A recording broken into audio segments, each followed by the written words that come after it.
What happened in the eighth inning at Dodger Stadium left the entire baseball world speechless. In one of the most shocking moments of the recent MLB season, a full-scale brawl erupted on the field, and at the center of it all was the most valuable player in baseball today, Shohei Ohtani. Two Atlanta Braves players, catcher Drake Baldwin and first baseman Matt Olson, were directly involved in a violent confrontation that sent Ohtani to the ground. How far is too far in professional baseball? That is the question every analyst, fan, and former player has been asking since that night. The tension between the Los Angeles Dodgers and the Atlanta Braves had been building long before the eighth inning even began. Throughout the game, Shohei Ohtani had been an absolute problem for the Braves' pitching staff. His plate discipline was sharp, his base running was aggressive, and he was hitting the ball with the kind of authority that makes opposing dugouts visibly uncomfortable. Braves pitchers had been struggling to contain him all game long, and it showed. By the time the later innings arrived, the Dodger Stadium crowd was fully electric, feeding off every Ohtani at-bat, every stolen base opportunity, every gap-splitting hit he produced on the night. Inside the Braves' dugout, the frustration was already visible. TV cameras had captured Braves players in heated conversations between innings, arguing, gesturing, clearly unsatisfied with how the game was unfolding. It was the kind of body language that in hindsight was foreshadowing exactly what was coming. The Dodgers were in control, the Braves were unraveling, and Ohtani was the reason why. Then came the eighth inning and everything changed. Right after Ohtani completed his base running sequence and returned near the batter's box, Drake Baldwin charged out of the Braves' dugout.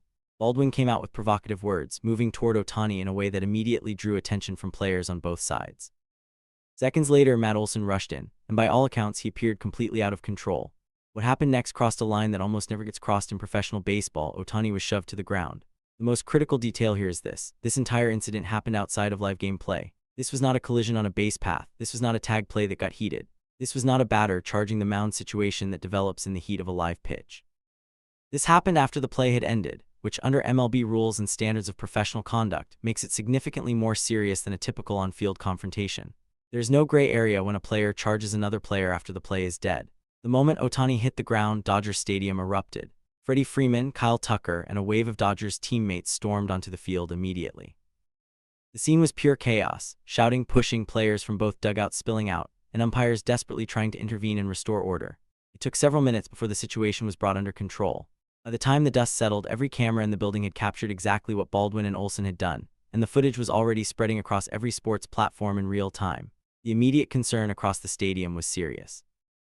When Shohei Ohtani, a player of his caliber, his contract value, and his importance to the Dodgers franchise, hits the ground after contact while off balance, every person in that building holds their breath. Dodgers medical staff rushed onto the field to examine him. Fortunately, the outcome was better than it could have been. No serious injury was confirmed, despite the hard contact he absorbed in an uncontrolled moment. What followed in the post-game interview was entirely consistent with everything the baseball world knows about Ohtani's character.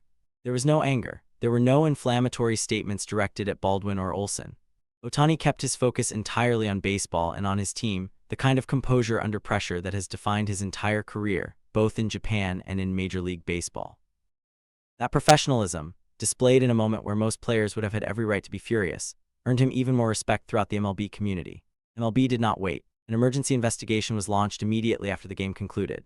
League officials reviewed multiple camera angles from the incident, collected statements from players involved, and gathered accounts from field witnesses and umpires who were present at the moment the confrontation began. The preliminary report left very little room for interpretation. Baldwin and Olson's actions were deemed deliberate aggression and clearly violent behavior. An anonymous MLB official speaking to reporters made the league's position clear, stressing that the situation was especially serious precisely because it occurred after the play had ended. In the language of baseball's rulebook and its standards of conduct, that distinction matters enormously. The official punishments were handed down as follows. Drake Baldwin received a multi-game suspension. Matt Olson received a multi-game suspension, and the Atlanta Braves organization was hit with financial penalties. MLB's official statement emphasized the league's zero-tolerance stance on violence and underlined its commitment to player safety at every level of the game. The message from the league office was direct. Behavior of this nature, particularly when it occurs outside the boundaries of live game action and involves physical contact with another player, will be met with firm consequences. No exceptions. The reaction from the baseball world was immediate and overwhelming. Dodgers fans were furious, and they were not alone. Analysts across every major sports network pointed to the Braves' behavior as a mental breakdown under pressure, a team that had been unable to handle Ohtani's dominance and allowed frustration to boil over into something dangerous. The criticism from former MLB players was particularly sharp. Multiple veterans argued that incidents like this damage not just the image of the team involved, but the reputation of the league as a whole. When professional athletes at the highest level of the sport resort to physical aggression outside of gameplay, it reflects poorly on everyone. The incident also reignited a broader debate about psychological pressure during high-stakes series. When a player like Ohtani is performing at an elite level, how do opposing teams manage the mental weight of not being able to stop him? The Baldwin-Olsen confrontation became a case study in what happens when that pressure has no other outlet. The overwhelming consensus across the baseball community was unambiguous. There is no justification for violent behavior on a baseball field, and the suspensions handed to Baldwin and Olsen sent exactly the message the League needed to send. But there is another story here that the baseball world cannot stop talking about, and it involves Ohtani in a completely different way.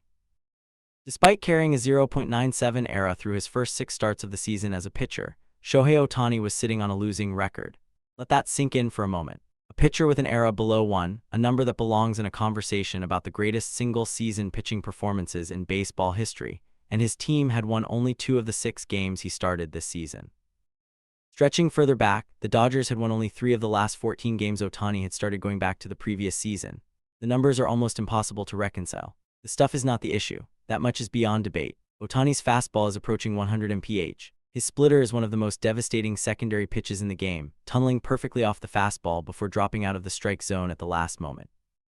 His sweeper generates elite swing and miss rates.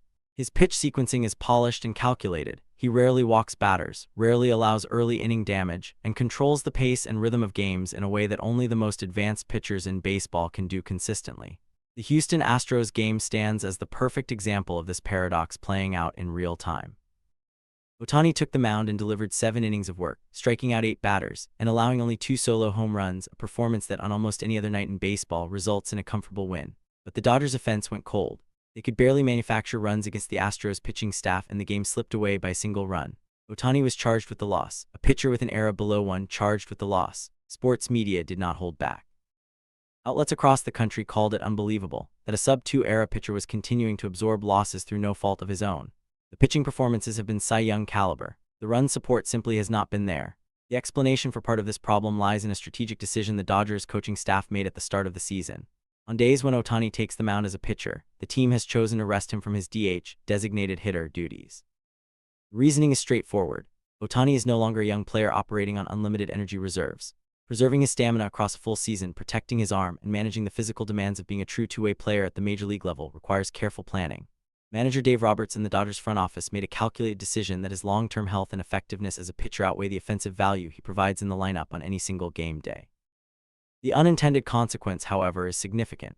On the days when the Dodgers need wins the most, the days when their ace is on the mound delivering sub-1 ERA performances, the lineup is missing its most dangerous offensive weapon. The Dodgers have rested Ohtani from DH duties 3 times already this season, and each time the offense has had to compensate without its most feared bat. Against elite pitching, that compensation has simply not been enough. Dave Roberts addressed the situation directly, praising Ohtani's Cy Young-level performances while placing the responsibility squarely on the offense to provide better support. The message from the Dodgers manager was clear. Ohtani is doing his job on the mound at an extraordinary level. The team needs to do its job when he is out there. And that shift in how the baseball world views Ohtani as a pitcher is significant. Entering this season, he was widely regarded as a powerful, hard-throwing pitcher who could dominate lineups with pure stuff. What he has evolved into is something more refined, a legitimate Cy Young contender controlling games not just through velocity and raw movement, but through rhythm, pitch sequencing, and the ability to locate his pitches in the most critical moments of a game. He is no longer just a power pitcher. He is a true ace. So what does all of this tell us? The brawl at Dodger Stadium was a reminder that pressure and frustration, when left unchecked, can push professional athletes beyond the limits of acceptable conduct. Drake Baldwin and Matt Olson crossed a line, one that MLB responded to with suspensions and financial penalties, and one that the entire baseball community condemned without hesitation. The pitching paradox surrounding Ohtani is a reminder that even the greatest players in baseball can be let down by circumstances outside their control. The 0.97 ERA, a losing record. Those two facts sitting side by side tell a story that no statistic alone can fully explain. Do you think the Dodgers are wasting Ohtani's Cy Young performances? And were the suspensions handed to Baldwin and Olsen strong enough? Let us know in the comments below.